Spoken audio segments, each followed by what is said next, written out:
Radio Cité Genève. Cité rencontre. Gilles Soulac. La technologie au service des plus pauvres, vous me direz aujourd'hui en ce qui concerne la technologie, cela touche le haut de la pyramide, les populations qui ont les moyens les plus importants. Eh bien aujourd'hui, je vous propose de réfléchir avec une fondation genevoise qui s'intitule Antenna, une technologie à disposition tout simplement, par exemple, pour permettre de trouver une solution à la potabilité de l'eau, voire à la désinfection de certains locaux. L'initiateur de cette fondation, c'est Denis van der Weyde. Dans un premier temps, il nous fait ce rapport entre la technologie au service des besoins des populations les plus pauvres. Denis van der Weyde, initiateur de cette fondation Antenna. Mais d'abord, c'est les besoins que l'on rencontre partout. S'il n'y a pas l'eau, s'il n'y a pas une nourriture saine, s'il n'y a pas une médecine des plantes, s'il n'y a pas des technologies adaptées aux besoins des gens, il ne peut pas y avoir de progrès. C'est inutile de parler de pauvreté, d'extrême pauvreté, de misère, si on n'approprie pas les technologies qui leur correspondent pour les en sortir. Alors, la plupart du temps, la technologie, c'est plutôt pour le haut de la pyramide. Vous vous êtes intéressé véritablement aux populations qui ne rapporteraient pas forcément des finances, mais par contre, il faut que ce soit viable quand même pour les entreprises avec qui vous travaillez sur l'eau, sur différents projets aussi, sur le solaire, etc. Bien sûr, la technologie d'abord doit être disponible. Mais comme vous le dites, il faut qu'elle soit disponible pour la grande pauvreté. Or, ça touche plus de la moitié de la population mondiale. Alors, si les grandes entreprises ou les entreprises classiques n'ont pas compris que leurs produits, voire leurs talents, ne peuvent pas servir la moitié de la population, ça veut dire mondial, ça veut bien dire qu'ils sont à côté de la plaque. C'était Denis van der Weyde, l'initiateur de cette fondation Antenna à Genève, donc tout simplement pour proposer une technologie pour des besoins fondamentaux aux populations les plus pauvres avec des modèles économiques intéressants. Mais ça, ce sera dans un petit instant. Avant cela, on parle d'un produit justement, d'un petit appareil, ça s'appelle Wata. Cela permet donc de transformer de l'eau potable. Vous allez en savoir plus dans un petit instant, ou en tout cas de permettre d'avoir des produits pour désinfecter et donc différents locaux. Pierre-Gilles Duvernay est responsable Afrique francophone et il nous en dit un peu plus sur ce procédé, cette technologie pour permettre donc de la potabilité de l'eau. Alors le Wata, c'est une technologie assez simple. Il suffit du sel, de l'eau et de l'électricité, du réseau ou de panneaux solaires, et on peut transformer donc cette solution saline en hypochlorite de sodium, une solution qui ressemble beaucoup à l'eau de Javel, et puis qui peut être utilisée pour la potabilisation de l'eau et pour la désinfection dans les centres de santé. Une sorte de chlore. Oui, voilà, on appelle ça du chlore. Ou de l'hypochlorite, le vrai nom, l'hypochlorite de sodium. L'idée, c'est d'aller effectivement dans des contextes où on n'a pas ces possibilités, où l'eau manque, où l'eau, rien que de la boire, peut rendre malade. C'est ça l'idée. Alors nous, on a besoin qu'il y ait de l'eau disponible. Ça, c'est la première chose, puisque on ne travaille pas dans le domaine des puits ou de l'accès à l'eau. Mais dès qu'on a cette eau qui est disponible, ce qu'il faut savoir, c'est qu'elle est souvent de mauvaise qualité, et qu'il y a des dizaines de millions de personnes chaque année qui décèdent de choléra ou de maladies diarrhéiques. Et donc il suffit d'utiliser cette hypochlorite qui a été fabriquée sur place avec nos appareils. On peut les utiliser aussi bien dans une petite école que dans un centre de santé de brousse. Il y a le panneau solaire pour l'électricité, c'est ça qui est important, parce qu'en brousse on n'a pas forcément l'électricité. Voilà, c'est ça l'avantage, c'est qu'on vient de sortir justement 2 nouveaux appareils qui peuvent fonctionner sur le solaire.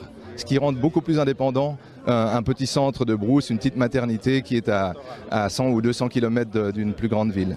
C'était Pierre-Gilles Duvernay, responsable donc Afrique francophone pour ce principe, pour ce procédé Wata. Alors, est-ce que tout cela est du business? Est-ce que tout cela c'est simplement du développement ou en tout cas de l'humanité? On va en savoir un peu plus. Il faut imaginer, et c'est ce qu'a fait cette structure, cette fondation Antenna, un modèle économique pour nous en dire un peu plus. Fanny Boulot, elle travaille donc pour ce projet spécifique, donc Wata en Afrique, et pour le rendre viable dans les populations, il n'y a pas forcément les moyens. Chez Antenna, on a tout de suite réalisé qu'une technologie toute seule pouvait pas fonctionner et qu'il fallait travailler avec des partenaires locaux, créer de la valeur, donc de la valeur ajoutée, comment on allait essayer de vendre et de vendre cela pas cher ou du moins de telle manière que ça soit abordable pour les populations les plus pauvres. Et donc on a tout de suite utilisé, l'idée c'était d'utiliser l'intrant, donc le sel de l'eau, apporter donc l'appareil et de Ça, c'est pour purifier l'eau avec votre machine Wata, donc qui permet à des populations très rapidement d'avoir de l'eau potable. Exactement. Et aussi d'utiliser le chlore aussi pour la désinfection, la sanitation. Et donc pour l'approche, c'était comment on va apporter cette technologie. Et donc l'idée, c'est travailler avec des populations locales, discuter avec la gouvernance locale aussi pour savoir quels sont les besoins, à quel endroit, essayer de lever des financements parce que c'est pas facile. Peu de personnes investissent dans l'eau et l'accès à l'eau potable. À quel niveau? Au niveau de l'État dans lequel vous vous trouvez ou ici? L'État, au niveau local, au niveau international, travailler avec des ONG, expliquer aux ONG que l'approche socio-économique et l'approche entreprise sociale n'est pas négative et au contraire a une pérennité. Et ça, c'est un paradigme qui est en train de se passer en ce moment, mais qui a mis très longtemps à s'installer parce que l'eau est considérée comme un besoin essentiel et un droit humain. C'était Fanny Boulot, donc, de la Fondation Antenna pour ce projet Wata avec un modèle économique, vous l'avez compris, assez intéressant. Et on termine avec un autre petit appareil, tout simplement, parce que pour ces principes, il faut aussi de l'électricité.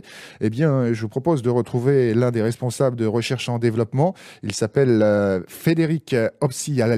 Il est responsable, donc, entre autres, chez Olux. Il propose des panneaux solaires, entre autres à la Fondation Antenna, à prix très intéressant, bien sûr, et qui permettent à des populations de pouvoir utiliser, tout simplement, des lampes chez eux à la place de l'électricité. Peut-être qu'il viendrait d'autres sources d'énergie. Je vous propose de l'écouter tout de suite.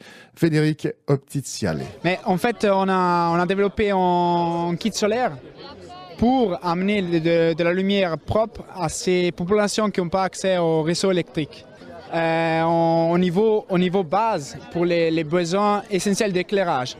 Pour faire des trucs plus grands comme le réfrigérateur, il faut des kits plus grands, mais qui aussi coûtent plus cher. Et ça veut dire les gens, peut-être, ils ne peuvent pas se le permettre tout de suite. Donc là, ça permet d'avoir de la lumière, donc d'utiliser une batterie certainement avec ce panneau solaire, d'avoir de la lumière, de recharger ses téléphones portables, comme on sait que dans tous les pays, je sais pas, j'aime pas tellement le tiers-monde, mais la terminologie, mais en tout cas d'Afrique ou d'Amérique du Sud, on a des téléphones portables. C'est tout ça, c'est ces usages pratiques. Exactement, c'est vraiment on parle des besoins essentiels d'éclairage, comme vous avez dit bien, de charger le téléphone et puis on peut accrocher des petits ventilateurs et faire vraiment les petits trucs les plus essentiels que peut passer. Alors c'est quoi votre activité? C'est du business uniquement ou c'est aussi du développement? Vous vous situez à quel niveau? Mais je dirais beaucoup plus développement que business. Pourquoi? Parce que le but principal, c'est vraiment de répondre à les nécessités essentielles des gens dans la base de la pyramide, on appelle ça. Ça veut dire aussi que le coût doit être adapté pour que, effectivement, au niveau de l'entreprise, vous arriviez à vivre, mais il ne faut pas qu'il y en ait trop. Exactement. En fait, l'idée maintenant, c'est vraiment de passer de niveau du projet, ensuite de la fondation, de faire vraiment ce qu'on appelle une entreprise sociale. Ça veut dire que c'est une entreprise au but lucratif, mais on va quand même réinvestir sur le gain dans la mission. Considérer tout l'aspect social, voire environnemental du business. Exactement, ouais.